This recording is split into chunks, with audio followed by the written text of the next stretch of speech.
Students, welcome to Magnet Brains. मैं हूं Shivani Sharma. I really wish आप सब लोग बहुत अच्छे होंगे एंड बहुत ही मजे के साथ अपनी पढ़ाई कर रहे हैं। सो स्टूडेंट्स, आप लोग जानते ही हैं मैग्नेट ब्रेन्स पे क्लास केजी टू क्लास 12 आपका CBSE board, Hindi medium, English medium and variety of other courses बिल्कुल फ्री अवेलेबल है। तो आप लोगों को ना कोई भी सब्सक्रिप्शन नहीं लेना है। सो स्टूडेंट्स, इस वीडियो से हम स्टार्ट करने वाले हैं एकदम new chapter, that is chapter number 6, application of derivatives. Okay, और इसमें भी आज हम डिस्कस करेंगे एक्सरसाइज 6.1 के ओवरव्यू को। हम समझेंगे कि 6.1 एक्सरसाइज को सॉल्व करने के लिए वो सब क्या कंसेप्ट्स हैं जो हमें पता होना चाहिए। ओके, तो स्टार्ट करते हैं आज का वीडियो। ओके, तो बेसिकली एक छोटा सा ना मैं आपको एक इंट्रोडक्शन दे देती हूँ कि ये जो आपका एप्लीकेशन ऑफ डेरिवेटिव्स चैप्टर है ना, इसमें कुल मिला के 5 सब चैप्टर्स हैं जो आपको पढ़ना है। ठीक है, बिल्कुल सही सुना आप लोगों ने, 5 सब चैप्टर्स हैं जो आप लोगों को पढ़ना है। दैट इज, सबसे पहले rate of change of quantities. Rate of change of quantities से हम डील करेंगे एक्सरसाइज 6.1 में एंड ट्रस्ट मी, ये बहुत ही सिंपल एक्सरसाइज होने वाली है। इसके बाद जो सेकंड सब चैप्टर आपको पढ़ना है that is increasing and decreasing function. एक बहुत ही ज्यादा इंपॉर्टेंट टॉपिक है और इस पे काफी क्वेश्चंस आते हैं आपके एग्जाम में। So increasing and decreasing function हम अपने नेक्स्ट वीडियो में सीखेंगे। Then we have to study tangents and normal, ये भी बहुत इंपॉर्टेंट है। डिफरेंट पैटर्न के क्वेश्चंस होते हैं, वो सब क्या डिफरेंट पैटर्न्स के क्वेश्चन होंगे आप लोग जानते ही हैं। जब मैं इसका कंसेप्ट वीडियो बनाऊंगी तो यहाँ पे जितने भी different pattern of tangent and normal के क्वेश्चन आते हैं हम उसको डिस्कस कर लेंगे। Then we have to study approximations, यहाँ पे बेसिकली हम एरर्स एंड अप्रॉक्सीमेशन से डील करेंगे। और उसके बाद एक बहुत ही ज्यादा important topic that is maxima and minima. फिर हमें क्या पढ़ना है? मैक्सिमा एंड मिनिमा पढ़ना है। तो ये बेसिकली 5 सब चैप्टर्स हैं जो आपको पढ़ना है। हर एक एग्जाम के पॉइंट ऑफ व्यू से आप अपने पढ़ने की अप्रोच बनाया करें। ठीक है, तो ये सभी टॉपिक आपको वेरियस कॉम्पिटिटिव एग्जाम्स में बहुत काम आएंगे, तो आपको एक एक टॉपिक को अच्छे से पढ़ना है। तो सबसे पहले हम आज डिस्कस करेंगे rate of change of quantities को। इससे पहले एक बहुत इंपॉर्टेंट बात, और वो बात ये है कि आप चैप्टर का नाम पढ़ के ये तो समझ गए हैं कि एप्लीकेशन ऑफ डेरिवेटिव से हम बात करने वाले हैं। तो यहाँ पे आप लोगों से एक्सपेक्टेशन है कि आप कंटिन्यूटी एंड डिफरेंशिएबिलिटी चैप्टर को पढ़कर आए हो। डिफरेंशिएबिलिटी चैप्टर मतलब जितना भी किस तरीके से डिफरेंशिएट करते हैं, डिफरेंट टाइप्स ऑफ इक्वेशंस क्या होती हैं, कैसे डिफरेंशिएट करना है, क्या फॉर्मूलेज होते हैं, तो ऐसा आपसे एक्सपेक्ट किया जाता है इस चैप्टर में कि आप लोगों को डिफरेंशिएशन आता है। सबसे पहले आपने चैप्टर 5 पढ़ा है और उसके बाद आप चैप्टर 6 पे आ रहे हो। ठीक है, तो अगर आपने चैप्टर 5 नहीं पढ़ा है तो सबसे पहले क्या पढ़ेंगे आप लोग? Chapter 5 and then you have to come on chapter number 6 and trust me, ये बहुत सिंपल चैप्टर है, हम इसे बहुत इजीली पढ़ के फिनिश कर देंगे। ओके, तो स्टार्ट कर देते हैं rate of change of quantities. लेकिन उससे पहले आप देख रहे होंगे कि मैम ये 10th क्लास के मैथ्स में क्यों आ गए हम, यहाँ पे ये फॉर्मूलेज क्यों लिखे हैं आपने? रेक्टेंगल, सर्कल, क्यूब, आगे भी देखोगे आप तो आपको कुछ और फॉर्मूलेज मिलेंगे, क्यूबॉइड, सिलेंडर, देन हमको पढ़ना पड़ेगा कोन एंड स्फीयर।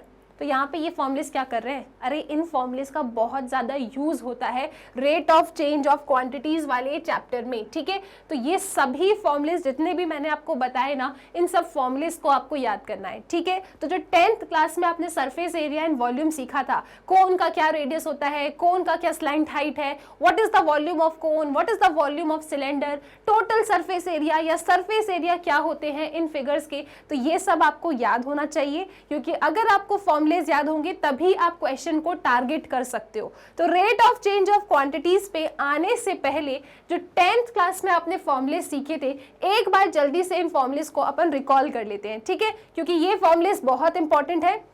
जब फॉर्मूलेज याद होंगे तभी क्वेश्चंस को सॉल्व कर पाओगे। ठीक है, तो सबसे पहले रेक्टेंगल, हम जानते हैं रेक्टेंगल का पेरीमीटर होता है 2 इंटू लेंथ प्लस ब्रेथ।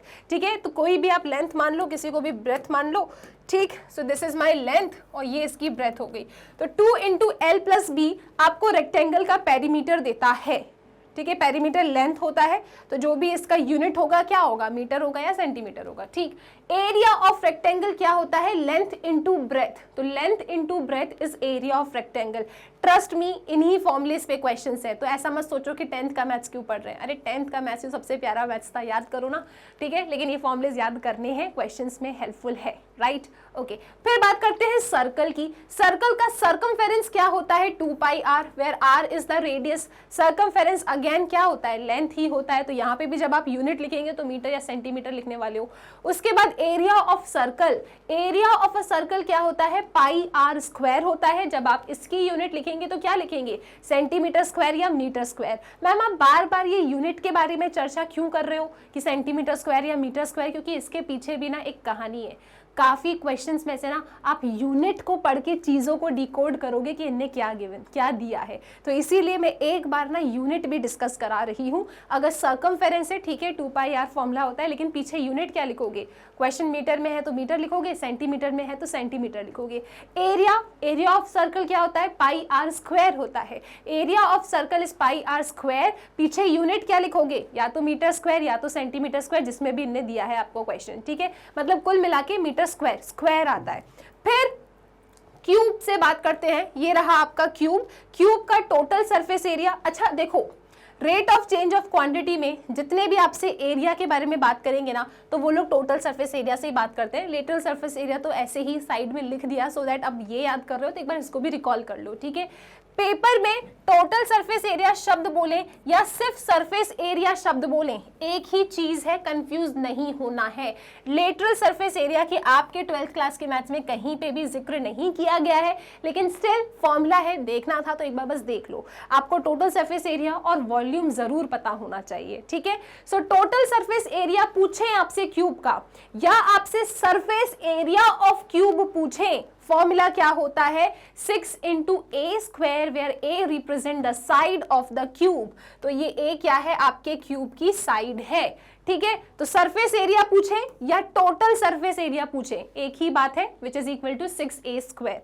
अब टोटल सरफेस एरिया पढ़ा है तो ठीक है, मजाक मजाक में लेटरल सरफेस एरिया का फॉर्मूला भी देख लो, क्या होता है, 4a स्क्वायर होता है। लेकिन आपके 12th के मैथ्स में lateral surface area, curved surface area का कोई भी जिक्र नहीं किया गया है, बट स्टिल एडवाइस है, पढ़ा था 10th में तो एक बार रिकॉल करने में कोई प्रॉब्लम नहीं है, ठीक है।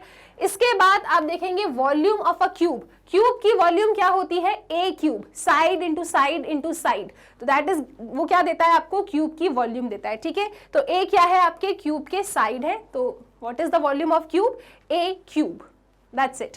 अब चलते हैं और कुछ फॉर्मुलेस को देखते हैं। क्यूबॉइड, ये रहा आपका क्यूबॉइड, यहाँ इसकी लेंथ, ये इसकी ब्रेथ और ये इसकी हाइट हो गई। तो टोटल सरफेस एरिया पूछे, ठीक है, टोटल सरफेस एरिया बोले या सिर्फ सरफेस एरिया बोले, एक ही चीज आपको समझना है। फिर से कहूंगी, लेटरल सरफेस एरिया का कोई जिक्र नहीं है आपके एक्सरसाइज 6.1 में, बट स्टिल आपने तब याद किया था फॉर्मूला, तो अभी भी कर सकते हो, कोई इतनी बड़ी बात नहीं है। So what is total surface area of cuboid? Cuboid का total surface area क्या होता है, 2 into LB plus BH plus HL, ठीक है। lateral surface area क्या होता है, 2 into L plus B into H। volume of cuboid क्या होता है, length into breadth into height, ठीक है जी। फिर बात करते हैं सिलेंडर से। अब total surface area of cylinder पूछे या सरफेस एरिया बोले, एक ही बात है। So what is total surface area of cylinder, 2 pi r, r plus H, r तो रेडियस हो जाता है, h तो हाइट हो जाता है। तो what is total surface area of cylinder, जल्दी से बोलो, 2 pi r, r plus H. Curved surface area 2 pi r h, 2 pi r h। Volume and surface area highly important formulas है। टोटल सरफेस एरिया या surface area एक ही चीज है, और volume, ये दोनों बड़े ही इंपॉर्टेंट कंसेप्ट हैं, यही फॉर्मुलेज बार बार पूछे जा रहे हैं आपसे। सो वॉल्यूम ऑफ सिलेंडर क्या होती है, पाई r स्क्वायर h होता है। What is volume of cylinder, pi r square h, ठीक है। इसको भी याद कर लिया, स्क्रीनशॉट ले लो, याद कर लो, बहुत खुश हो जाओगे जब ये फॉर्मुलेज याद करके क्वेश्चंस को टैकल करोगे। आपको क्वेश्चंस ना बहुत इजी लगेंगे। 12th का मैथ्स डिफिकल्ट नहीं है, बिल्कुल डिफिकल्ट नहीं है, बस वो पुरानी चीजें हैं जो हमें याद रहे ना, तो हम आसानी से क्वेश्चंस को उड़ा सकते हैं, ठीक है। सो आई होप सिलेंडर क्लियर हो गया। अब चलते हैं कोन पे, ठीक है, कहाँ जा रहे हैं, कोन पे। सो कोन मतलब क्या, कोन मतलब क्या, ऐसा कोई figure, this is known as cone. यहाँ पे टोटल सरफेस एरिया या फिर से कहूंगी सरफेस एरिया, एक ही बात है। क्या बोलेंगे, टोटल सरफेस एरिया क्या होता है, पाई आर, आर प्लस एल, जहाँ पे आर होता है रेडियस, एल होता है स्लैंट हाइट और एच होता है हाइट ऑफ द कोन, और कर्व्ड सरफेस एरिया होता है पाई आर एल। वेरी इंपॉर्टेंट, फिर से ये वाला फॉर्मूला और वॉल्यूम, वॉल्यूम ऑफ कोन क्या होता है 1/3 pi are square h. I think आपके बुक में क्वेश्चन नंबर 14 है 6.1 में, जहां पे आपको ये फॉर्मूला आएगा वॉल्यूम ऑफ अ कोन। तो आपको अगर फॉर्मूला पता होगा तो आप सॉल्व कर लेंगे। कोन की वॉल्यूम क्या है 1/3 पाई आर स्क्वायर एच। ठीक है जी। फिर बात करते हैं स्फीयर से। अभी स्फीयर क्या होता है आप जानते हो, बॉल पकड़ लो, ठीक है, बॉल क्या है, स्फीयर है।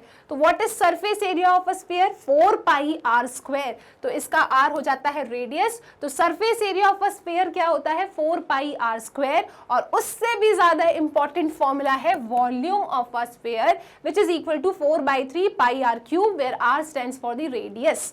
ठीक है, ये जितने भी फॉर्मूलेज मैंने आपको बताए हैं आपको याद रखना है। अच्छा, अगर कोई क्वांटिटी है और उसके पीछे सेंटीमीटर क्यूब लिखा है, तो ये क्वांटिटी आप मुझे सोच के बता सकते हैं क्या होगी? हाँ, अगर सेंटीमीटर क्यूब इसकी यूनिट लिखी है तो आप मुझे बता सकते हैं ये क्वांटिटी क्या हो सकती है? बिल्कुल सही जवाब, वॉल्यूम। ठीक है, तो आप देखो, आप एक बात को ना बहुत अच्छे से ध्यान रखना, लेंथ की बात करते हैं तो हमेशा यूनिट सेंटीमीटर या फिर मीटर, उस पर नहीं जा रहे कि सेंटीमीटर या मीटर है, सिर्फ इतना समझो कि सेंटीमीटर है, ठीक है, फिर मीटर है। फिर अगर एरिया के बारे में बात करते हैं तो यूनिट में क्या लिखते हैं, सेंटीमीटर का स्क्वायर या तो मीटर का स्क्वायर, मतलब स्क्वायर लिख रहे हैं, 100% श्योर हो जाओ एरिया है। वॉल्यूम की जब बात करते हैं ना तो हमेशा क्या लिखते हैं, सेंटीमीटर क्यूब, मतलब क्यूब अगर लिखा है यूनिट में तो 100% वॉल्यूम रहा होगा। सेकेंड की बात करें, मिनट की बात करें, आर की बात करें तो क्या होगा, टाइम होगा। ठीक है, तो ये चीजें भी थोड़ा सा आपको याद रखना है। मैम ये सब क्यों? अभी सुनो, जब क्वेश्चन कराऊंगी 6.1 एक्सरसाइज के ने एक एक क्वेश्चन हम डिटेल में डिस्कस करेंगे। मुझे पता है 2 क्वेश्चन करने के बाद ही आपको सब समझ में आ जाएगा, लेकिन स्टिल हम हर क्वेश्चन में डिटेल में जाएंगे, ताकि ये लोग कितना भी घुमा के किसी भी टाइप ऑफ एग्जाम में आपसे क्वेश्चन पूछ लेना, आपका कंसेप्ट क्लियर है, आप सभी क्वेश्चन को सॉल्व कर लोगे। ठीक है, अभी ये जो चीजें मैं लिख रही हूँ ना, इसको बस सुन लो, फिर इसका क्या यूज होगा क्वेश्चन के साथ में आपको बताऊंगी। ठीक है, तो अगर आप किसी चीज का सरकमफेरेंस निकाल रहे हो, डिस्टेंस बता रहे हो, लेंथ बता रहे हो, तो यूनिट में क्या होगा, सेंटीमीटर या तो मीटर, ठीक है, किलोमीटर, मतलब दिखेगा कैसा, सेंटीमीटर लिखा है। अगर यूनिट पे स्क्वायर बना है तो डेफिनेटली वो क्वांटिटी आपकी एरिया होगी। यूनिट पे अगर क्यूब बना है तो डेफिनेटली वो क्वांटिटी आपकी क्या होगी, वॉल्यूम। और सेकेंड बना है, मिनट बना है, तो डेफिनेटली वो क्वांटिटी क्या होगी, टाइम। ठीक है, तो ये बातें थोड़ी सी आपको याद रखना है। इतना क्लियर है, फॉर्मुलेस क्लियर है, और ये जो मैंने आपको हिंट बताई इसको भी आपको ध्यान रखना है। देखो, ये तो हो गई पुरानी बातें, अब आते हैं आज की इस टॉपिक का डिस्कशन लेने पे। देखो, ये जितनी भी बातें बताई है ना मैंने, सब आपके लिए इंपॉर्टेंट है। जब आप एक बार इस वीडियो को देख लोगे और फिर जब क्वेश्चन को सॉल्व करोगे ना, आप सीरियसली बोलोगे कि अच्छा, ये पहले ही हमने डिकोड कर लिया है, अब तो क्वेश्चन बन जाएगा। Right, okay. सो जो टॉपिक हमें 12th क्लास के मैथ्स में पढ़ना है, chapter number 6, that is application of derivative में, उसका नाम है rate of change of quantities. ठीक है, ओके। तो rate of change of quantities से पढ़ने से पहले आप ना मुझे जल्दी से बताओ कि इसे कैसे रीड करोगे। इसे कैसे रीड करोगे? अरे मैम dy/dx, अरे ये तो मैं भी बता देती, आप इसे लैंग्वेज में कैसे रीड करोगे? dy/dx लिखा है, इसको लैंग्वेज में कैसे रीड करोगे? बिल्कुल सही बात, rate of change of y with respect to x। इसे कैसे रीड करोगे आप? इसे रीड करेंगे हम rate of change of y with respect to x, with respect to x, है ना, dy/dx। इसको ऐसे ही तो पढ़ोगे, rate of change of y with respect to x। यही है rate of change of quantities. ठीक है, ये जो आप dy/dx बोलते आते थे ना, यही आपका rate of change of quantities है। अब डेफिनेशन को एक बार रीड करो। If y is equal to F of X आपके पास कोई फंक्शन है, अगर y is equal to F of X आपके पास कोई फंक्शन है, देन dy/dx, जिसको प्यार से एफ डैश एक्स भी बोल देते हैं, कोई बड़ी बात नहीं है। Then dy by D X क्या रिप्रेजेंट करता है? dy by D X represent करता है rate of change of y with respect to x।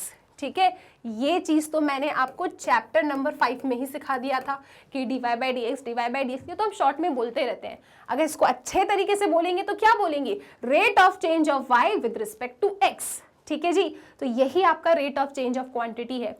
और अगर कभी किसी पर्टिकुलर पॉइंट पे rate of change of y with respect to x पूछा जाता है ना, तो इसको रिप्रेजेंट करते हैं ऐसे। Suppose at x equal to x0 पे मुझे rate of change of y with respect to x बताना है, तो इसको इस तरीके से रिप्रेजेंट किया जाता है। यहां लिखा है कि dy by D X when x equal to x0, ठीक है, dy by D X when x is equal to x naught represents the rate of change of y with respect to x at x equal to 0। आपको y को change करना है x के respect में, बिल्कुल dy by D x, लेकिन किसी particular point पे, और वो पॉइंट क्या है? Eight x equal to x0 पे। तो इसको मैथमेटिकली कैसे रिप्रेजेंट करेंगे? इसको मैथमेटिकली आप इस तरीके से रिप्रेजेंट करेंगे कि rate of change of y with respect to x when x is equal to x0। ठीक है, ओके, ये तो आपने इसका रीड करना मुझे बताया। अब एक काम करूं, जरा इसका रीड करना बताओ, इसे कैसे पढ़ोगे आप? Ma'am dy by D T, अरे वो तो मैं भी बता देती, लैंग्वेज में कैसे रीड करोगे? Rate of change of y with respect to t, और t जनरली आप यहाँ पे टाइम के लिए ही लोगे। ठीक है, so rate of change of y with respect to t, इसे कहते हैं dy by D T. dy by D X क्या है? Rate of change of y with respect to x, और यही आपका rate of change of quantity है। अब एक बहुत इंपॉर्टेंट बात, सब चीजें क्लियर होगी, अपन अभी ना पूरा एक बैकग्राउंड बना रहे हैं कि हमें पढ़ना क्या है। धीरे धीरे हम फाउंडेशन को अपना स्ट्रॉन्ग करते जाएंगे और फिर एक अच्छी वाली बिल्डिंग बनाएंगे और फिर सारे क्वेश्चंस को उड़ा देंगे। ठीक है, तो सुनो क्या कर रहे हैं अपन। हमने पढ़ा rate of change of quantity, हम यहाँ पे समझ गए कि ये जो हम ये dy बाई डी एक्स बार बार बोलते थे ना, ये तो एप्लीकेशन ऑफ डेरिवेटिव का एक चैप्टर था, rate of change of quantity. ठीक है, तो इसे रीड कैसे करते हैं? Rate of change of y with respect to x। और आप हमेशा जब भी rate of change of y with respect to x इस चैप्टर में फाइंड करोगे ना, तो हमेशा किसी पर्टिकुलर इंस्टेंट पे फाइंड करोगे। ठीक है, किसी पर्टिकुलर इंस्टेंट पे फाइंड करोगे। जब भी बोलते हैं ना कि rate of change of y with respect to x at x equal to 4 पे निकालो, मतलब आप y का चेंज होना x के रिस्पेक्ट में निकाल रहे हो एक पर्टिकुलर इंस्टेंट पे, तो इसीलिए ये आपका इंस्टेंटेनियस चेंज होता है। ठीक है, ये जो dy बाई डी एक्स है डेफिनेटली चेंज है, लेकिन कैसा चेंज है? इंस्टेंटेनियस चेंज है, किसी पर्टिकुलर इंस्टेंट पे चेंज हो रहा है। राइट, तो ये हो गया आपका कुल मिला के rate of change of quantity की थ्योरी। अब इसके क्वेश्चंस को कैसे टारगेट करना है, कुछ छोटी छोटी चीजें हैं, वो मैं आपको क्वेश्चन के साथ ही बताऊंगी, और फिर हम समराइज कर लेंगे कि क्या स्टेप्स होती हैं ऐसे वाले चैप्टर के क्वेश्चंस को डील करने के लिए। सो rate of change of quantity में बहुत ही प्यारे क्वेश्चंस हैं।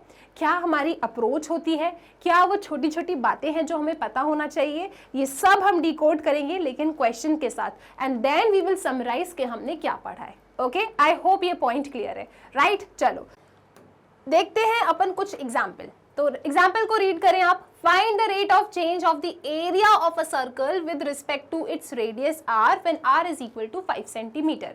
तो सबसे पहले हमने अपने क्वेश्चन को बस रीड करना है। ठीक है, क्या अप्रोच है? पहले क्वेश्चन को रीड करो, डिकोड करो, एक्सट्रैक्ट करो कि क्या क्या गिवन है, और उसके बाद जाके सॉल्व करो। तो मैंने कहा ठीक है जी, तो मैं सबसे पहले क्वेश्चन को रीड करती हूँ।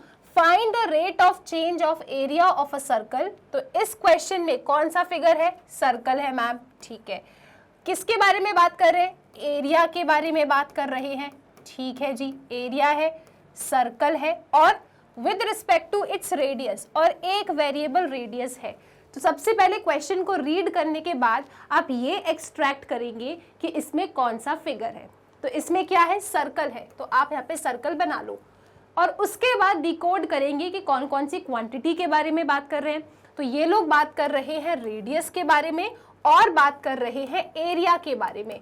एक तो रेडियस के बारे में चर्चा करी है और एक एरिया के बारे में चर्चा करी है। ठीक है, अब क्या फाइंड करना है, क्या rate of change of find करना है, वो क्वेश्चन को रीड करके पता करोगे आप। Find the rate of change of area with respect to its radius, मतलब क्या चाहिए हमको, rate of change of area with respect to its radius, यानी कि आपको चाहिए dA by dr। इस क्वेश्चन में डायरेक्टली गिवन है कि rate of change of area with respect to radius बताओ। अभी कुछ ऐसे क्वेश्चंस भी आप देखोगे जहां पे डायरेक्टली नहीं गिवन होता कि rate of change of this quantity निकालो किसके रिस्पेक्ट में।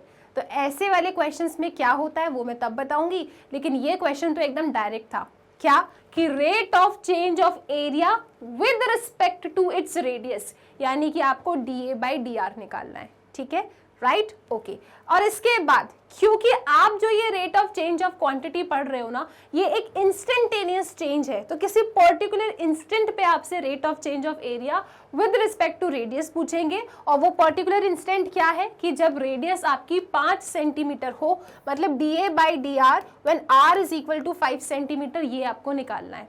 अब इस क्वेश्चन को रीड करने के बाद step number 1 is to identify the figure.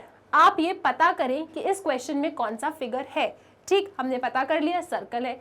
फिर स्टेप नंबर 2 आप ये आइडेंटिफाई करें कि इसमें कौन कौन से वेरिएबल्स यूज हुए हैं। तो यहाँ पे एरिया और रेडियस 2 वेरिएबल्स यूज हुआ है, और उन 2 वेरिएबल्स को हम अपने क्वेश्चन में इंट्रोड्यूस कर देंगे, रिप्रेजेंट कर देंगे। ओके, स्टेप नंबर 3 आप अपने क्वेश्चन में जरूर चेक कर लें कि जो भी क्वांटिटी गिवन है, जो भी उसका यूनिट गिवन है, राइट, वो यूनिट एंटायर क्वेश्चन में सेम होना चाहिए। तो यहाँ तो एक ही यूनिट है, सेंटीमीटर है, ठीक है। अगर मान लो एक और कोई यूनिट होती, वहाँ मीटर में गिवन होता, तो याद रखिएगा we have to convert it, लेकिन एक ही यूनिट है, सेंटीमीटर है, तो कोई प्रॉब्लम नहीं है। उसके बाद स्टेप नंबर 4 याद रखेंगे कि हम अपने क्वेश्चन को सॉल्व करना स्टार्ट करेंगे। चलो जी, तो क्वेश्चन को सॉल्व करते हैं। कैसे लिखेंगे आप, सबसे पहले आपने जो भी वेरिएबल्स को पकड़ा है उनको अपने क्वेश्चन में इंट्रोड्यूस कर दो। तो आप लिखेंगे यहाँ पे कि let r be the radius of circle, let r be the radius of circle, ठीक है जी। और फिर लिख दो let A be the area of circle, let A be the area of circle, ठीक है। जितने भी वेरिएबल्स थे उसको लिख दिया। क्या फाइंड करना है, हमको फाइंड करना है क्या, rate of change of area with respect to radius. ये dA by dr को ऐसे तो रीड करोगे, rate of change of area with respect to radius. Find the rate of change of area with respect to radius, तो dA by dr find करना है, लेकिन किस इंस्टेंट पे, when r is equal to 5, ये आपको find करना है, ठीक है। ये सारी चीजें हमने रिप्रेजेंट कर दी। अब कैसे सॉल्व करोगे, कैसे निकालोगे, तो आपको जो मैंने फॉर्मूलेज याद करवाए थे ना, तो बस ऐसे ही आपके 10th क्लास के प्यारे दिनों को याद करने के लिए नहीं करवाए थे, आपको इन फॉर्मूलेज की हेल्प से अपने क्वेश्चन को सॉल्व करना है, ठीक है। सो कौन सा फॉर्मूला लगाओगे इस क्वेश्चन में। एक और बात, अंडरस्टूड है, सर्कल है, छोटा सा फिगर है, बना के रख दो, ठीक है, अच्छा लगेगा एग्जामिनर को कि हाँ सर्कल बनाना जानते हैं हम, तो हमने यहाँ पे सर्कल बना के रख दिया। अब सॉल्व करने की बारी है, तो कैसे सॉल्व करें, how to solve the question. किसके चेंज की बात कर रहे हैं, एरिया की चेंज की बात कर रहे हैं, right. We have to find the rate of change of area of a circle with respect to radius when r is equal to 5 centimetre, यही बोला है ना इनने, ठीक है। कैसे फाइंड करोगे, area of a circle, area of a circle word इनने यूज किया है, और हम तो एरिया ऑफ अ सर्कल का फॉर्मूला जानते हैं। तो चलो फिर आप लिखेंगे यहाँ पे, we know that area of a circle is pi r square. आपको क्या चाहिए, आपको dA by dr चाहिए, तो चलो r के रिस्पेक्ट में अपने इस फॉर्मूले को क्या कर दो, डिफरेंशिएट कर दो। तो पाई स्केलर है, बाहर आ गया, ठीक है। अब सुनो, आप लोगों ने डिफरेंशिएशन पढ़ा है, डिफरेंशिएशन ऑफ x की पावर n होता है n x की पावर n-1, ठीक है। x का ही फंक्शन है, x के ही रिस्पेक्ट में है, तो सिर्फ ये फॉर्मूला होता है। यहाँ पे r का फंक्शन है, r के रिस्पेक्ट में डिफरेंशिएशन है, तो इस ही फॉर्मूले की हेल्प से आप इसको डिफरेंशिएट कर दोगे। तो इसका डिफरेंशिएशन क्या आएगा, this will B dA by dr, ठीक है जी। ये 2r स्क्वायर, ये पाई तो एज इट इज है, r स्क्वायर का डेरिवेटिव क्या होगा, जो पावर है जंप करके बाहर आ जाती है, और ये पावर 1 से कम हो जाती है, सो 2 - 1 मतलब 1, तो 2 पाई r इसका डिफरेंशिएशन आ रहा है, ये तो हो गया rate of change of area with respect to radius, लेकिन किसके रिस्पेक्ट में निकालना है, कब निकालना है, when r is equal to 5। तो यहाँ पे कंडीशन गिवन है कि ठीक है आपने निकाल दिया है rate of change of area, लेकिन पूरा क्वेश्चन तो सॉल्व करो।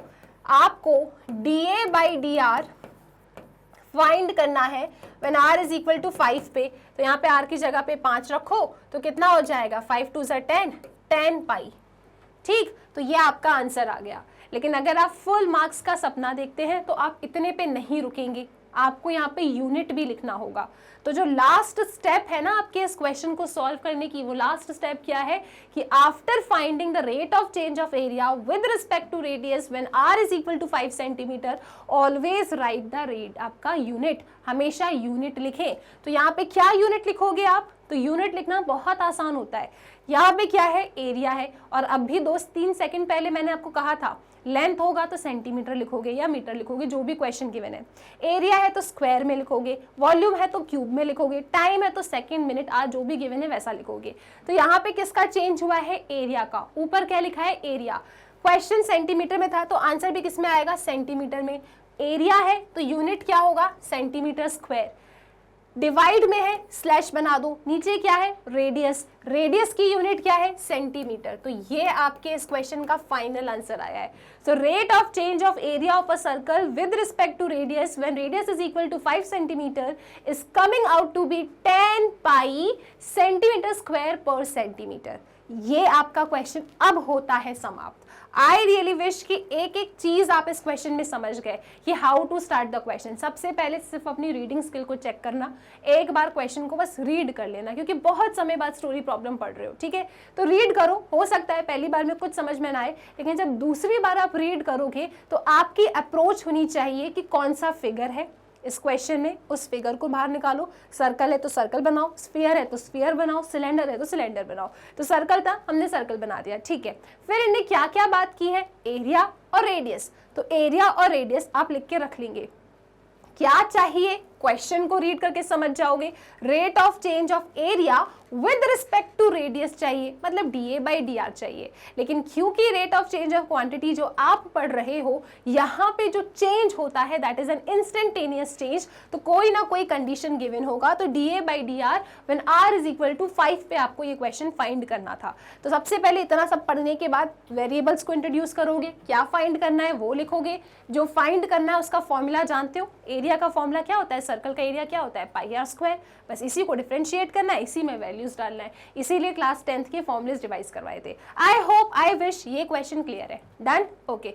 अगला एग्जाम्पल देखते हैं और कुछ कंसेप्ट समझेंगे। एक एक एग्जाम्पल इंपॉर्टेंट है, यहाँ पे 4 से 5 एग्जाम्पल हैं आपके लिए। आपको एक एक एग्जाम्पल सुनना है, समझना है, चीजों को एक्सट्रैक्ट करना है, एंड देन नेक्स्ट वीडियो में 6.1 एक्सरसाइज पूरी सॉल्व करना है मेरे साथ। ओके, चलो रीड करो क्वेश्चन। सबसे पहले कैसे रीड करना है, बस पढ़ लो एक बार, क्या लिखा है।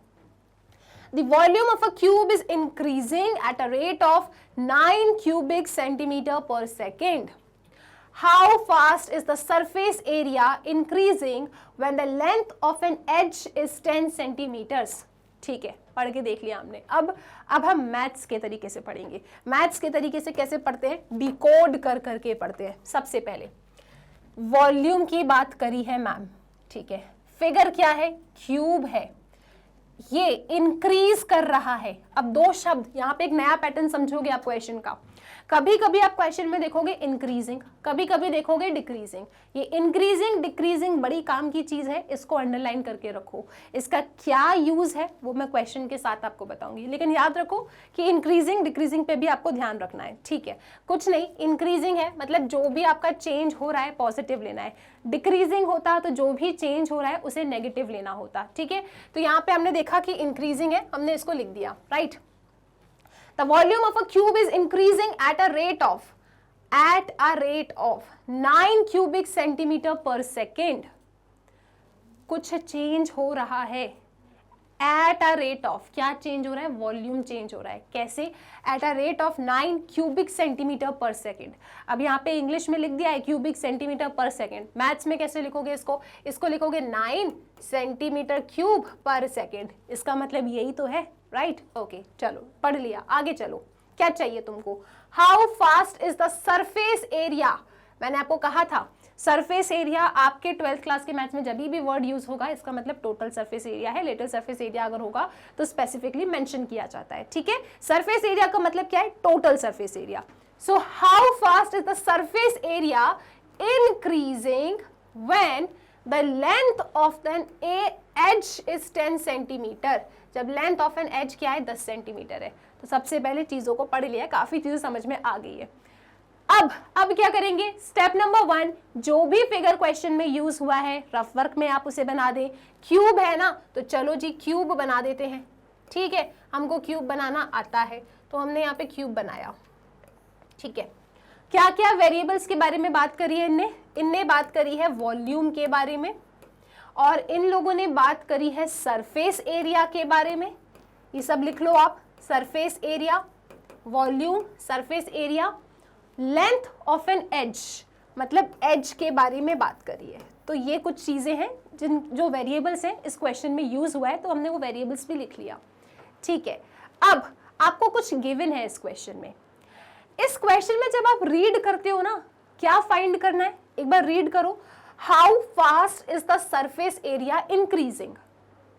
How fast is the surface area increasing मतलब क्या? ये कितने जल्दी आपका सरफेस एरिया चेंज हो रहा है। चेंज हो रहा है मतलब रेट ऑफ चेंज की बात है। लेकिन समस्या इस क्वेश्चन में पता है क्या है? इस क्वेश्चन में एक्सप्लिसिटली मतलब डायरेक्टली मेंशन नहीं किया कि rate of change of surface area निकालो किसके रिस्पेक्ट में। दिख रहा है क्या? पहले क्वेश्चन में कहा था rate of change of area of a circle with respect to radius, साफ साफ डायरेक्टली कह दिया था कि पढ़ लो, फाइंड करो, बता दो। इस क्वेश्चन में इन लोगों ने सिर्फ बोला है how fast is surface area increasing, किसके रिस्पेक्ट में बताया ही नहीं है। तो ये नया टाइप का क्वेश्चन है। इसका किसके रिस्पेक्ट में इंक्रीज निकालोगे ये पता चलेगा क्वेश्चन की पहली लाइन को रीड करके, ठीक है। तो पहली लाइन को जरा रीड कर लो। पहली लाइन ने कहा है कि volume of a cube is increasing at a rate of 9 centimetre cube पर सेकेंड। मतलब वॉल्यूम भी चेंज हो रहा है ना, डायरेक्टली नहीं बोला कि rate of change of volume. आपको समझना है क्या कि volume of a cube is increasing मतलब बदल रही है तो चेंज हो रही है। कैसे चेंज हो रही है वो? 9 सेंटीमीटर क्यूब पर सेकेंड। ये भी डायरेक्टली नहीं बताया कि किसके रिस्पेक्ट में वॉल्यूम चेंज हो रहा है, सिंपल कह दिया एट द रेट ऑफ। तो जब मेंशन नहीं है किसके रिस्पेक्ट में चेंज हो रहा है, सिंपल लिखा है at the rate, it is understood time के रिस्पेक्ट में, ठीक है। और अगर आप कंफर्मेशन चाहते हैं तो आप ये चेक कर लो, आपकी वॉल्यूम चेंज हो रही है 9 सेंटीमीटर क्यूब पर सेकेंड से। तो इसका मतलब क्या है कि चेंज इन वॉल्यूम किसके रिस्पेक्ट में है? टाइम के रिस्पेक्ट में है। कितना गिवन है? 9 सेंटीमीटर क्यूब पर सेकेंड, क्योंकि सेंटीमीटर क्यूब वॉल्यूम के लिए होता है। ये इसका मतलब क्या है कि डिवीजन में कुछ होगा, एस मतलब सेकेंड, मतलब डीवी बाई डी टी। आपको D V by D T given है 9 सेंटीमीटर क्यूब पर सेकेंड। इसका मतलब पहली लाइन में जो वॉल्यूम चेंज हो रही है ना क्यूब की, जो इंक्रीज हो रही है वॉल्यूम, वो किसके रिस्पेक्ट में हो रही है? टाइम के रिस्पेक्ट में हो रही है। मेंशन नहीं था, सिंपल कहा था volume is increasing at the rate of, simple लिखा है एट द रेट मतलब टाइम के रिस्पेक्ट में। कंफर्मेशन चाहिए तो आप ये पढ़ सकते हो 9 क्यूबिक सेंटीमीटर पर सेकेंड, मतलब वॉल्यूम टाइम के हिसाब से चेंज हो रही है, क्योंकि सेकेंड किसकी यूनिट होती है? एरिया की होती है क्या? नहीं ना, किसकी होती है? टाइम की होती है। तो इसका मतलब D V by D T given है। अब एक और चीज, इंक्रीजिंग शब्द का यूज हुआ है, इसका मतलब आपकी वॉल्यूम जो इंक्रीज हो रही है ना, इंक्रीज हो रही है यानी कि पॉजिटिव। अगर डिक्रीज शब्द लिखते हैं ना तो आप dv by D T -9 centimetre cube पर सेकेंड लिखते। तो अपनी कॉपी की एक साइड में लिख लो इंक्रीजिंग शब्द लिखा है मतलब जो भी चेंज हो रहा है दैट इज पॉजिटिव, डिक्रीजिंग लिखा है तो नेगेटिव का साइन बनाओगे, इंक्रीजिंग है तो पॉजिटिव का साइन। और पॉजिटिव का साइन हम कहाँ बनाते हैं? अंडरस्टूड है कि पॉजिटिव का साइन वहाँ प्रेजेंट है, ठीक है। Okay, so we have dv by D T. अब जो फाइंड करना है, क्या फाइंड करना है? How fast is the surface area increasing, किसके रिस्पेक्ट में? नहीं गिवन। सरफेस एरिया किसके रिस्पेक्ट में चेंज हो रहा है? नहीं बताया। तो अंडरस्टूड है कि जो आपको स्टार्टिंग में गिवन था ना कि वॉल्यूम टाइम के रिस्पेक्ट में चेंज हो रहा है, तो इट इज अंडरस्टूड कि आपको जो सरफेस एरिया का चेंज निकालना है वो भी टाइम के रिस्पेक्ट में ही निकालना है। तो इस क्वेश्चन से एक नया कंसेप्ट आप सीखे, ठीक है। आपको सरफेस एरिया का चेंज किसके रिस्पेक्ट में निकालना है? टाइम के रिस्पेक्ट में निकालना है। और इंस्टेंटेनियस काम होता है, तो किसी पर्टिकुलर इंस्टेंट पे आपको rate of change of surface area निकालना है। वो पर्टिकुलर इंस्टेंट क्या है कि जब लेंथ ऑफ एन एज, जब आपके क्यूब की एज कितनी है, जब आपके क्यूब की एज 10 सेंटीमीटर है। तो ये आपने इस क्वेश्चन को ना पूरा डिकोड कर दिया, अब तो बस सॉल्व करना है। ठीक है, क्या क्या चीज़ें थी सब आप लिख के बैठे हो। नाउ आई रियली विश कि इसमें जितने भी कंसेप्ट हैं आप सीख गए। अब ये सीख गए ना, आप आधी एक्सरसाइज सॉल्व कर लोगे अपने आप। ठीक है, तो चलो लिखते हैं यहाँ पे चीज़ों को। सबसे पहले आप लिखेंगे वेरिएबल्स का इंट्रोडक्शन। सो क्या क्या वेरिएबल्स यूज हुए हैं यहाँ पे? Edge, surface area, volume. तो एक काम करते हैं, क्यूब की एज को एक्स से रिप्रेजेंट कर देते हैं। ठीक है, सो लिख दो कि let edge of cube be X. ठीक है, सेंटीमीटर सेंटीमीटर लिख दो। ठीक है, क्वेश्चन में सेंटीमीटर यूज हुआ है, मतलब सेंटीमीटर। हर जगह चेक कर लेना एक ही यूनिट है या नहीं, डिफरेंट है तो चेंज कर लेना। उसके बाद लेट वॉल्यूम के बारे में बात करिए ना, तो let V be the volume of cube. फिर आगे लिखो, लेट सरफेस एरिया की बात करिए, let S be the surface area. कौन सा सरफेस एरिया है? टोटल सरफेस एरिया है। ठीक है, let S be the surface area. Mention नहीं है तो टोटल सरफेस एरिया ही लेना है आपको। Let S be the surface area. Also we have, हमारे पास कुछ गिवन है। क्या गिवन है? हमारे पास गिवन है कि dv बाई dt वॉल्यूम हमारी इंक्रीज हुई है, मतलब पॉजिटिव 9 सेंटीमीटर क्यूब पर सेकेंड। किसके रिस्पेक्ट में इंक्रीज हुई है? टाइम के रिस्पेक्ट में। कैसे पता? यूनिट देख के पता चला। और जब पेंशन नहीं है, सिंपल एट अ रेट लिखा है, मतलब टाइम के रिस्पेक्ट में ही है। तो dv बाई dt है। क्या चाहिए आपको? आपको चाहिए rate of change of surface area. किसके रिस्पेक्ट में बताया नहीं है, तो जिसके रिस्पेक्ट में ये चेंज हुआ है ना, उसी रिस्पेक्ट में आपको सरफेस एरिया का चेंज चाहिए, मतलब ds बाई dt चाहिए। कब? कंडीशन क्या बोली है? जब एज आपने क्या लिया है? x। जब एज की लेंथ 10 सेंटीमीटर हो, तो व्हेन x आपका 10 है, तब आपको ds बाई dt बताना है। तो ये सारी चीज़ें हमने यहाँ पे लिख दिया। ठीक है, अब बारी है सॉल्व करने की। तो कैसे सॉल्व करोगे? तो ठीक है जी, करते हैं सॉल्व। अब ये मैं हटा रही हूँ, आप समझ जाना कि फिगर यहाँ पे बना के आपने रखा है। ओके, सबसे पहले surface area of a cube क्या होता है? इसका फॉर्मूला हमने याद किया था ना अभी। Surface area of a cube क्या होता है? 6 एज स्क्वायर। तो 6 into side square, right? Side क्या है? x, तो 6x स्क्वायर। ये surface area of a cube होता है। अब बताओ, अगर मैंने आपको वो फॉर्मूलेज नहीं बताए होते तो अब आप पहले फॉर्मूलेज ढूंढते, फिर क्वेश्चन करते, फिर लगता है कि क्या पढ़ रहे हैं। इसीलिए पहले फॉर्मूलेज याद करो, फिर क्वेश्चन करो, मजा आ जाएगा। ठीक है, surface area of a cube is 6x square. इस सरफेस एरिया को किसके रिस्पेक्ट में डिफरेंशिएट करना है? टाइम के रिस्पेक्ट में। तो चलो टाइम के रिस्पेक्ट में डिफरेंशिएट करो। So ds by dt is equal to 6, scalar है बाहर, यहाँ पे टाइम के रिस्पेक्ट में x स्क्वायर का डेरिवेटिव। ठीक है, चेन रूल लगेगा। x का फंक्शन है, टाइम के t के रिस्पेक्ट में डिफरेंशिएशन है, तो साधारण तरीके से डिफरेंशिएशन करोगे आप। ds by dt is equal to, ये रहा 6, x स्क्वायर का डेरिवेटिव 2x। लेकिन सिर्फ x स्क्वायर का डेरिवेटिव 2x लिखोगे, आगे भी कुछ लिखोगे? आगे भी कुछ लिखोगे। क्यों? x का फंक्शन है, t के रिस्पेक्ट में है, तो आगे लिखोगे dx बाई dt। ठीक है, 6 इंटू 2 क्या होता है? 6 इंटू 2 12 होता है। तो आपके पास सरफेस एरिया का चेंज क्या आ रहा है? 12x dx by dt। Ma'am लेकिन आंसर कहाँ आया? ये dx बाई dt तो परेशान कर रहा है। dx बाई dt की तो वैल्यू है ही नहीं, आपको आंसर कैसे मिला? एक परफेक्ट आंसर मिलना चाहिए, यहाँ तो समस्या है। बात तो ठीक कह रहे हो, तो ये dx बाई dt कैसे गायब करोगे? आपके पास वॉल्यूम भी है ना? तो इस वॉल्यूम ऑफ क्यूब को जरा याद करो। यहाँ पे अब आपका टारगेट है dx बाई dt फाइंड करना। dx बाई dt आपको वॉल्यूम से मिलेगा। What is volume of cube? x cube. चलो जी, t के रिस्पेक्ट में डिफरेंशिएट करो, तो ये बनेगा dv बाई dt, और ये क्या बनेगा? 3x स्क्वायर, और क्योंकि x का फंक्शन है, t के रिस्पेक्ट में है, तो dx बाई dt। ठीक है, अब dv बाई dt कितना गिवन है? 9, तो यहाँ पे रखा 9, ये चला गया डिनोमिनेटर में, और ये वैल्यू आ रही है आपके पास dx बाई dt की। आपको सरफेस एरिया का चेंज निकालना था, प्रॉब्लम था dx बाई dt एक्स्ट्रा आ रहा था, तो आपने वॉल्यूम वाले की हेल्प से dx बाई dt की वैल्यू निकाल ली।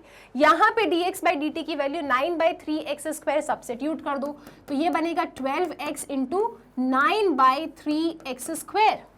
है ना। और यहाँ पे क्या देख रहे हो, x से x चला गया, 3 1 जा 3 3 जा 9, ये क्या हो जाएगा 3 1 जा 3 3 जा 9 एंड 12 इंटू 3 क्या होता है 36 होता है। लेकिन आपको सरफेस एरिया का चेंज निकालना था जब एज आपकी 10 सेंटीमीटर है, राइट। तो x की जगह पे 10 रखो, x की जगह पे 10 रखा तो कितना मिला आपको, आपको मिला 3.6। लेकिन हमें तो फुल मार्क्स चाहिए तो हमें यहाँ पे यूनिट लिखना पड़ेगा। सरफेस एरिया है तो एरिया ना, एरिया की यूनिट क्या होती है सेंटीमीटर स्क्वायर। डिवीजन का साइन है तो आप यहाँ पे पर का साइन बनाएंगे। टाइम, टाइम की यूनिट क्या गिवन है इसमें सेकंड, तो यहाँ पे लिखेंगे सेकंड। तो rate of change of surface area कितना आ रहा है 3.6 सेंटीमीटर स्क्वायर पर सेकंड, ठीक है। तो इतना सॉल्व करने के बाद यहाँ जाना है और फिर यहाँ आना है। आई होप ये क्वेश्चन क्लियर है। तो इस तरीके से ये क्वेश्चन सॉल्व हुआ है। तो यहाँ पे फॉर्मूलेज ऐसे लगते हैं, ये कंडीशंस ऐसे ही समझना है, किसके रिस्पेक्ट में डिफरेंशिएट करना है, ये सब आपको क्वेश्चन ही बताता है। तो इस एक क्वेश्चन से ना हमने बहुत सारी चीज़ें सीखी है। इंक्रीजिंग गिवन है तो जो भी इंक्रीजिंग है पॉजिटिव लोगे आप, डिक्रीजिंग होता तो नेगेटिव लेते, और किस तरीके से सॉल्व करना है, कैसे फॉर्मूलेज का यूज़ करना है, इस पूरे क्वेश्चन को हमने काफ़ी अच्छे तरीके से सीख लिया, राइट। अब चलते हैं अगले सवाल पे, जल्दी से इसका स्क्रीनशॉट ले लो आप। Done, okay. सो अगला क्वेश्चन देखते हैं। सो एक और एग्जाम्पल देखते हैं और अपने कंसेप्ट को और अच्छे से स्ट्रॉन्ग करते हैं। ओके, तो एग्जाम्पल आपसे कहता है कि the length x of a rectangle. आप लोगों को याद है ना किस तरीके से क्वेश्चन को टारगेट करना है। सबसे पहले बहुत समय बाद स्टोरी प्रॉब्लम पढ़ रहे हो तो एक बार बस रीड कर लिया करो, दूसरी बार चीजों को एक्सट्रैक्ट किया करो, ये कौन सा फिगर है, कौन से वेरिएबल के बारे में बात कर रहे हैं, क्या कंडीशन आपको गिवन है, क्या आपको फाइंड करना है। ओके, और उसके बाद जाके सॉल्व किया करो। तो रीड करते हैं अपने क्वेश्चन को। The length x of a rectangle is decreasing at the rate of 3 centimetre पर minute and the width y is increasing at the rate of 2 centimeter per minute. When x is equal to 10 centimeter and y is equal to 6 centimeter, find the rates of change of, सबसे पहले the parameter, second the area of rectangle. Okay. तो इतना question पढ़ के क्या आप लोगों ने ये चीजें एक्सट्रैक्ट करी कि ये लोग रेक्टेंगल के बारे में चर्चा कर रहे हैं, है ना, रेक्टेंगल के बारे में बात कर रहे हैं। पढ़ लो आप लोग रेक्टेंगल, और उसके बाद रेक्टेंगल की लेंथ क्या बोला है इनने, x बोला है। तो यहाँ पे लिख लेना आप कि लेंथ के बारे में भी बातें कर रहे हैं और लेंथ क्या है x है, मतलब ये रहा लेंथ। फिर पहली लाइन को जब आप रीड करते हो ना तो इससे आप मैथमेटिकली कुछ समझ सकते हैं। इंग्लिश में लिखा है, मैथ्स में आप इसे कैसे समझेंगे ये बताइए।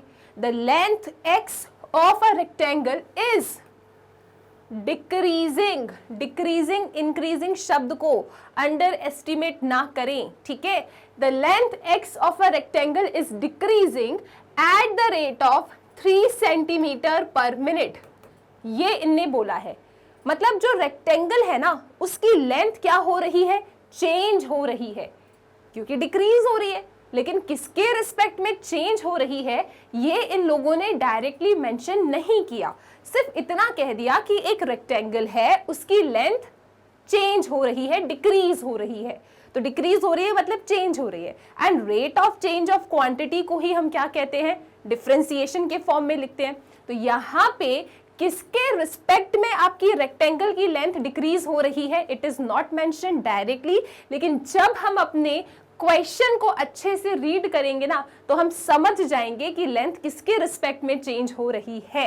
तो आप देख सकते हैं सेंटीमीटर पर मिनट, है ना, सेंटीमीटर पर मिनट, मतलब लेंथ किसके रिस्पेक्ट में चेंज हो रही है, यहाँ पे क्या लिखा है पर मिनट, और मिनट किसकी यूनिट होती है, टाइम की। तो इसका मतलब आपका जो रेक्टेंगल का लेंथ है it is decreasing with respect to time, it is changing with respect to time. तो रेक्टेंगल की लेंथ टाइम के रिस्पेक्ट में क्या हो रही है, चेंज हो रही है। यानी कि फर्स्ट लाइन से हम ये आइडेंटिफाई कर सकते हैं कि rate of change of length of a rectangle is equal to -3 centimetre पर मिनट।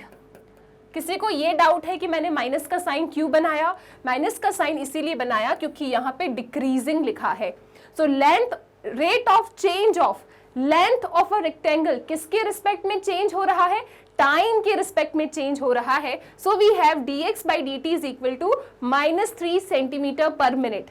ये बात समझ गए आप लोग? अगर ये बात समझ गए तो इसका मतलब ये है कि rate of change of quantity के आप सारे क्वेश्चंस बना लोगे, कोई समस्या आएगी ही नहीं। तो जब भी डायरेक्टली मेंशन नहीं है, जैसे एग्जांपल नंबर 1 को याद करो। एग्जांपल नंबर 1 में क्या कहा था कि area of a circle is changing with respect to radius, तो D A by D R find किया था। यहाँ पे डायरेक्टली मेंशन नहीं है, सिर्फ कह दिया है कि length x of a rectangle is decreasing at the rate of, तो एट द रेट ऑफ क्या होता है? टाइम होता है। और किसी को अगर अच्छे से समझना है तो वो इस यूनिट को देख के भी पता लगा सकता है कि रेक्टेंगल की लेंथ किसके रिस्पेक्ट में चेंज हो रही है। So it is changing with respect to time and that is coming out to be -3 centimetre पर मिनट। ओके जी, पहली लाइन का तो काम खत्म। डिक्रीजिंग का मतलब है नेगेटिव साइन लगाना। आगे आ जाओ। And the width y is increasing at the rate of 2 centimetre पर मिनट। इस रेक्टेंगल की विड्थ ले लो y, ये विड्थ क्या हो रही है? इंक्रीज हो रही है। इंक्रीज का मतलब क्या? चेंज हो रही है। और कैसे चेंज हो रही है? पॉजिटिवली चेंज हो रही है। इंक्रीजिंग शब्द लिखा है, इसका मतलब जो भी चेंज हो रहा है वो पॉजिटिव है। ओके, तो यहां पे इन्होंने कहा कि width y is increasing at the rate of 2 centimetre पर मिनट। इसका मतलब dy by dt is equal to कितना है? 2 सेंटीमीटर पर मिनट है। क्या ये बात क्लियर है? रेक्टेंगल की विड्थ क्या है? रेक्टेंगल की विड्थ y है, वो इंक्रीज कर रही है एट द रेट ऑफ, मतलब चेंज हुई है। चेंज हुई है तो dy by dt तो लिखना पड़ेगा। किसके रिस्पेक्ट में चेंज हुई है? सिंपल एट द रेट लिखा है, इसका मतलब टाइम के रिस्पेक्ट में चेंज हुई है। और जब आप इसकी यूनिट को पढ़ेंगे ना, सेंटीमीटर पर मिनट, तो आपको और कंफर्मेशन मिल जाएगा कि हाँ, विड्थ उसकी टाइम के रिस्पेक्ट में ही चेंज हुई है। Okay, so dy by dt is equal to 2 centimetre पर minute. Then we have some extra information. क्या एक्स्ट्रा डेटा है? कि x 10 सेंटीमीटर है, y 6 सेंटीमीटर है। ठीक है, क्या फाइंड करना है आपको? Find the rate of change of the parameter. Perimeter का रेट ऑफ चेंज निकालो। किसके रिस्पेक्ट में निकालोगे? मेंशन किया क्या इनने? रेट ऑफ चेंज ऑफ मतलब 100% है कि डिफरेंशिएशन तो होगा, लेकिन किसके रिस्पेक्ट में आप अपने पेरीमीटर का चेंज निकालेंगे? डायरेक्टली मेंशन नहीं है, सिंपल लिखा है रेट, तो आप ये समझ जाइए कि टाइम के रिस्पेक्ट में ही आपको चेंज निकालना है। और अच्छे से समझना है तो जो पहले वाली क्वांटिटीज जिसके भी रिस्पेक्ट में चेंज हुई है ना, तो उसके ही रिस्पेक्ट में आप अपने पेरीमीटर का चेंज निकालोगे। तो आपको यहाँ पे क्या फाइंड करना है? आपको यहाँ पे फाइंड करना है dp by dt। Okay, we have to find rate of change of the perimeter, मतलब dp by dt निकालना है आपको। और उसके बाद find the rate of change of area of rectangle. Rate of change of area of rectangle, तो area का change भी किसके रिस्पेक्ट में निकालोगे आप? टाइम के रिस्पेक्ट में निकालोगे। सो dA by dt, क्योंकि कुछ भी मेंशन नहीं किया, सिर्फ बोला है find the rate of change of, तो 100% टाइम के रिस्पेक्ट में ही निकालना है, क्योंकि इससे पहले जो दो क्वांटिटीज चेंज हुई है वो भी टाइम के रिस्पेक्ट में ही चेंज हुई है। इसका मतलब पेरीमीटर एंड एरिया का भी रेट ऑफ चेंज आप टाइम के रिस्पेक्ट में ही निकालोगे। ठीक है, अगर किसी और के रिस्पेक्ट में निकालना होता है ना, तो क्वेश्चन वाले डायरेक्टली मेंशन करते हैं, मेंशन नहीं किया तो टाइम के रिस्पेक्ट में ही निकालेंगे आप, राइट। तो ये सारी चीजें हमने इस क्वेश्चन से पढ़ के कंक्लूड कर ली। अब बारी है इस क्वेश्चन को सॉल्व करने की। तो कैसे सॉल्व करेंगे? जैसे अभी 2 एग्जाम्पल सॉल्व किए थे, एकदम उसी तरीके से। सबसे पहले जितने भी वेरिएबल्स यहाँ पे यूज हुए हैं उन सभी वेरिएबल्स को हम डिफाइन करेंगे। ठीक है, तो हम यहाँ पे लिखेंगे क्या कि late x be the length of rectangle, let x be the length of rectangle। Rectangle की लेंथ क्या है? x है। let x be the length of rectangle।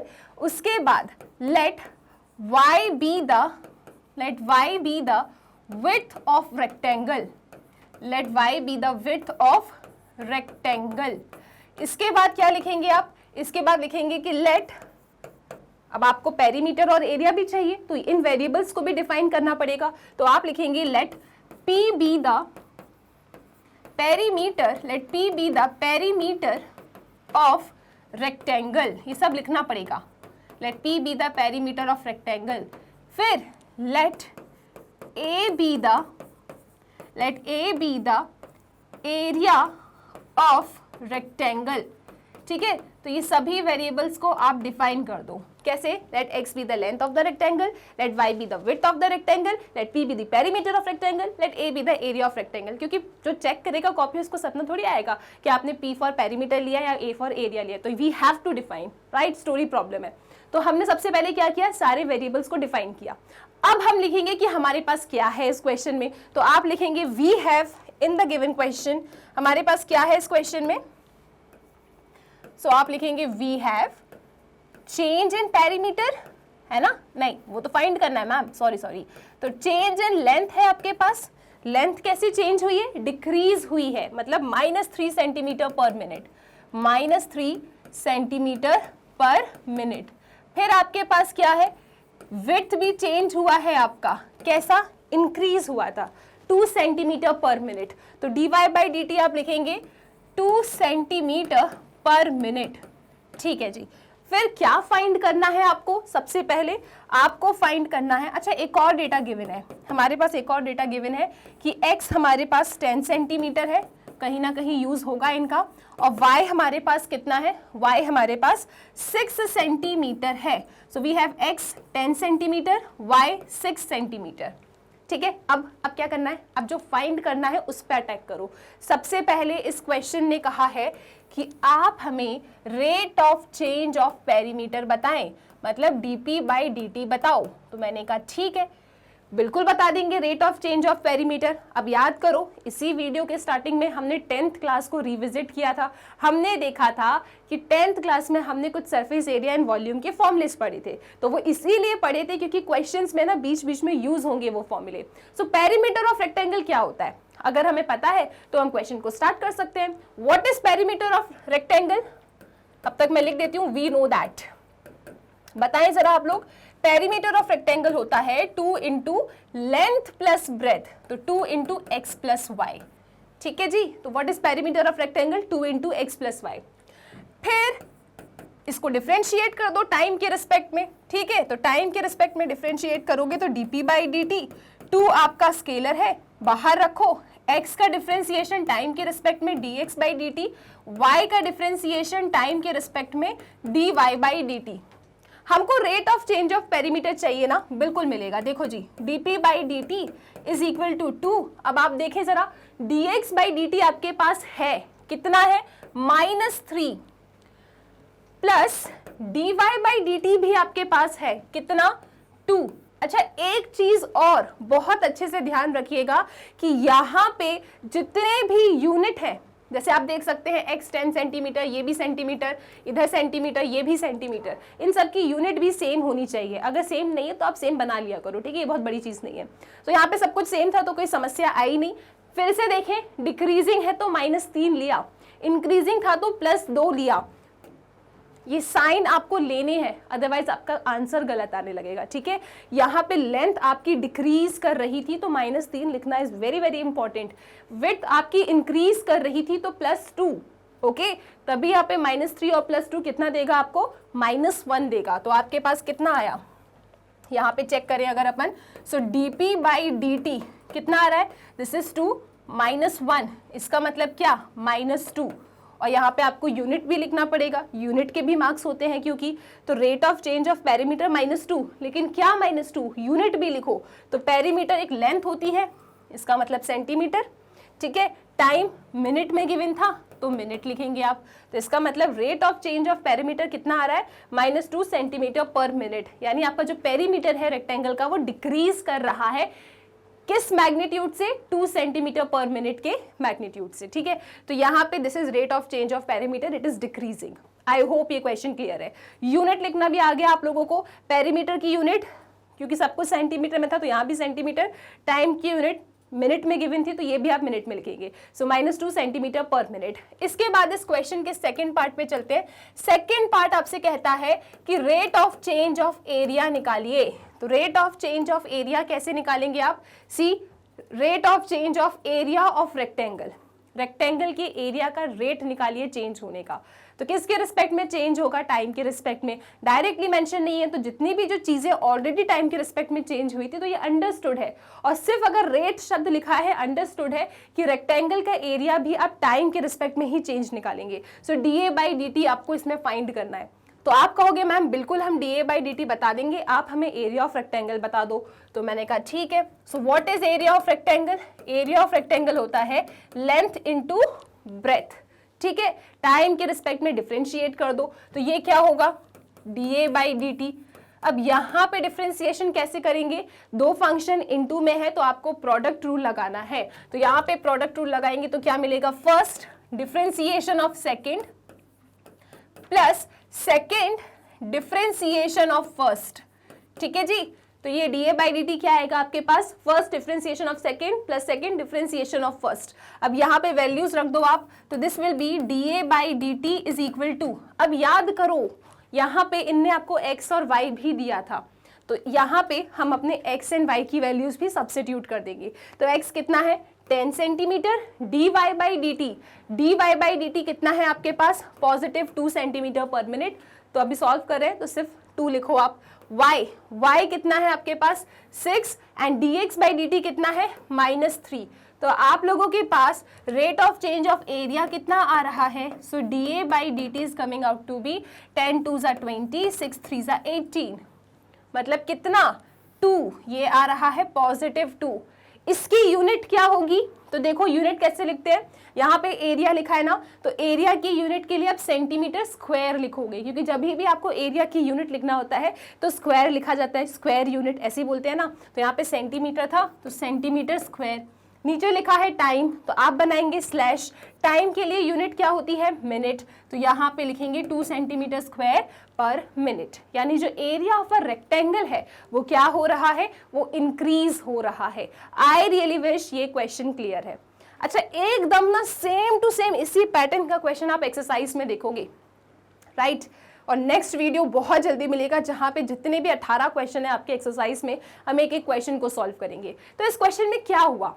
कुछ भी नहीं था। क्वेश्चन का अप्रोच क्या है? अप्रोच ये कि रीड करो, आराम से रीड करो, एक्सट्रैक्ट करो, फॉर्मूलेस को याद रखो, वेरिएबल्स को डिफाइन करो। जो भी चेंज किसी के रिस्पेक्ट में अगर पर्टिकुलरली हो रहा है ना, तो किसके रिस्पेक्ट में कोई चीज चेंज हो रही है वो मेंशन करते हैं। मेंशन नहीं किया, सिंपल @ लिखा है, अंडरस्टूड है कि टाइम के रिस्पेक्ट में चेंज करना है और आपको कंफर्मेशन चाहिए, तो जितना चेंज हुआ है ना वो पीछे यहाँ पे यूनिट भी लिखते हैं, तो ये अंडरस्टूड है कि हाँ इसका चेंज टाइम के रिस्पेक्ट में ही हुआ है, राइट? और अगर किसी और के रिस्पेक्ट में चेंज करवाना होता है तो पेपर वाले मेंशन करते हैं, मेंशन नहीं किया तो टाइम के रिस्पेक्ट में है। आप यूनिट पढ़ के कंफर्मेशन भी ले सकते हो, ठीक है? फिर कहा था rate of change of perimeter निकालो। अब किसके रिस्पेक्ट में निकालें? मेंशन नहीं है तो टाइम के रिस्पेक्ट में ही निकालना है, क्योंकि पहले की जो 2 क्वांटिटीज हैं वो भी टाइम के रिस्पेक्ट में ही चेंज हुई है। इसी तरीके से rate of change of area निकालो तो डीए बाई डी टी ही निकालना है।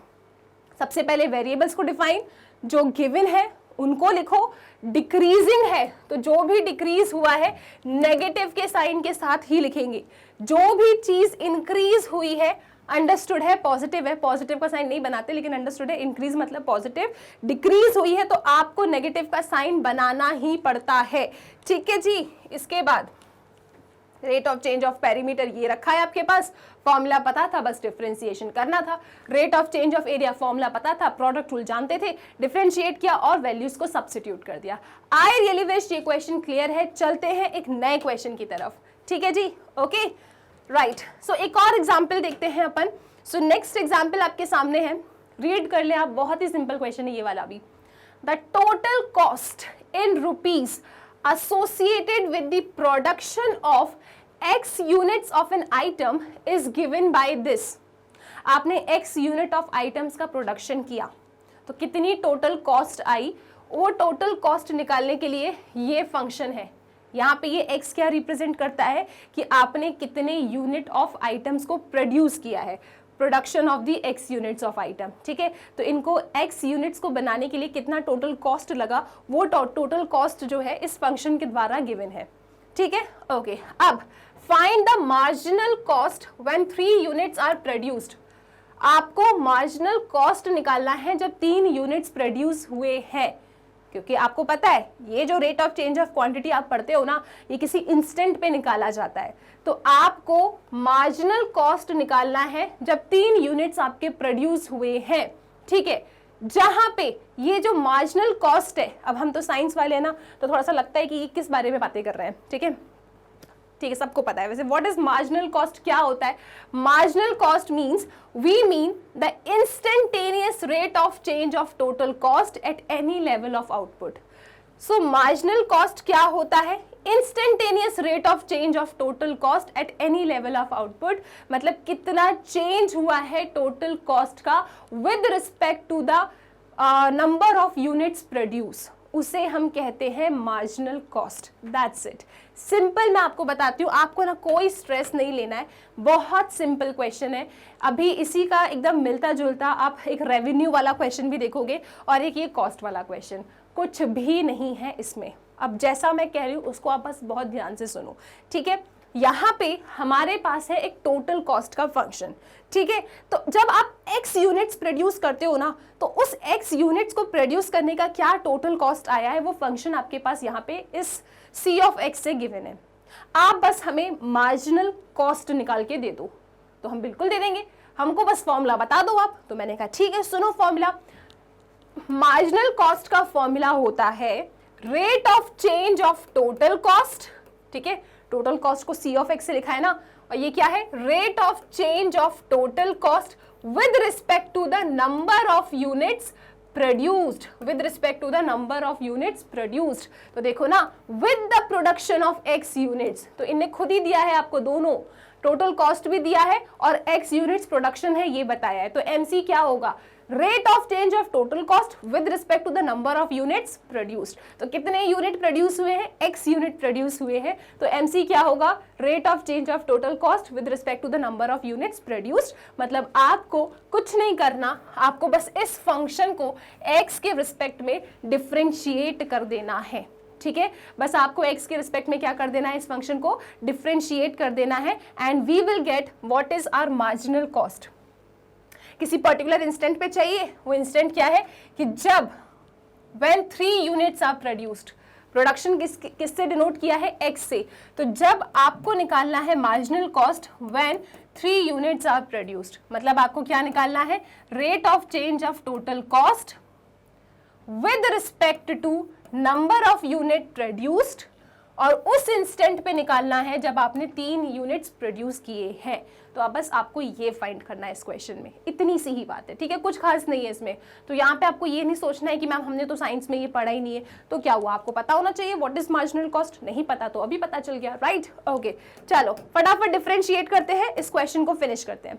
तो यहाँ पे हमें क्या मिलेगा, हम देख सकते हैं we have to find this MC, ठीक है। मार्जिनल कॉस्ट कब, जब आपने 3 यूनिट्स ऑफ आइटम प्रोड्यूस किए हैं, ओके। और यहाँ पे फॉर्मूला क्या बनेगा, ये rate of change of total cost with respect to the number of units produced, लेकिन किस इंस्टेंट पे चाहिए, जब आपने 3 यूनिट प्रोड्यूस किया है। मैंने कहा ठीक है, तो ये रहा मेरे पास टोटल कॉस्ट का फंक्शन, ये सब चीज़ें चाहिए अपन को, ओके। तो टोटल कॉस्ट का फंक्शन क्या है मेरे पास, टोटल कॉस्ट का फंक्शन है c ऑफ x। आप यहाँ पे देख सकते हैं दिस इज 0.005, यहाँ लिखा है x क्यूब, उसके बाद है minus 0.02, this is your x square, यहाँ पे लिखा है 30x और यहाँ पे लिखा है 5000, ठीक है जी। चलो डिफरेंशिएट कर दो फटाफट इसको, तो कितना मिलेगा आपको, डिफरेंशिएट करना है, आपको क्या चाहिए, आपको मार्जिनल कॉस्ट चाहिए। क्या होता है, rate of change of total cost with respect to the number of units produced, ठीक है। तो इसको डिफरेंशिएट करना है x के रिस्पेक्ट में, तो इसका डिफरेंशिएशन क्या होगा, ये इधर आएगा, तो this will B 0.015 x square, है ना, x के रिस्पेक्ट में ही डिफरेंशिएट कर रहे हो, 3 जंप करके बाहर, 3 5 15, तो 0.015 और एक पावर कम हो जाएगी तो एक्स स्क्वायर। यहाँ पे आएंगे डिफरेंशिएशन करेंगे एक्स स्क्वायर का, तो एक्स स्क्वायर का डेरिवेटिव क्या होगा, 2x हो जाएगा, तो 2 यहाँ पे आएगा, तो आप लिखेंगे दिस इज 0.04 और यहाँ पे लिखोगे आप x। 30x का डेरिवेटिव क्या हो जाएगा, 30 हो जाएगा, x का डिफरेंशिएशन तो 1 होता है। अब आपको ये मार्जिनल कॉस्ट निकालना है जब आपका x क्या है, जब आपका x 3 है, तो यहाँ पे बस x की जगह पे आप 3 रख दो, काम खत्म। तो आपको कितना मिल जाएगा marginal cost, that is rate of change of total cost with respect to the number of unit produced when x is equal to 3। यहाँ पे बस x की जगह पे 3 रखना है, 0.015, 3 का स्क्वायर माइनस 0.04, 3 प्लस 30। तो कैलकुलेशन जब आप करेंगे सो ये कुछ आएगा ₹30.02। एक बार आप चेक कर लेना, इनटू करना, प्लस माइनस करना, कुछ ऐसा ही आएगा। ठीक, तो सबसे ज़्यादा इंपॉर्टेंट था ये जानना कि व्हाट इज मार्जिनल कॉस्ट, किस तरीके से आप निकालते हैं इसका सोल्यूशन। ओके, सो आई होप ये क्वेश्चन क्लियर है। इट्स वेरी सिंपल, सिर्फ आपको एक्स के रिस्पेक्ट में डिफरेंशिएट करना था और उसके बाद जाके आपको x = 3 वैल्यू डालनी थी। राइट, एक और एग्जाम्पल देखते हैं अपन और फिर अपन 6.1 एक्सरसाइज के इंट्रोडक्शन को वाइंड अप करेंगे। तो ये एग्जाम्पल क्या कहता है, the total revenue in rupees received from the sale of x units of a product is given by r of x is equal to this. ठीक है, द टोटल रेवेन्यू, तो total revenue जो है वो आपको इस फंक्शन के through given है। Find the marginal revenue when x is equal to 5।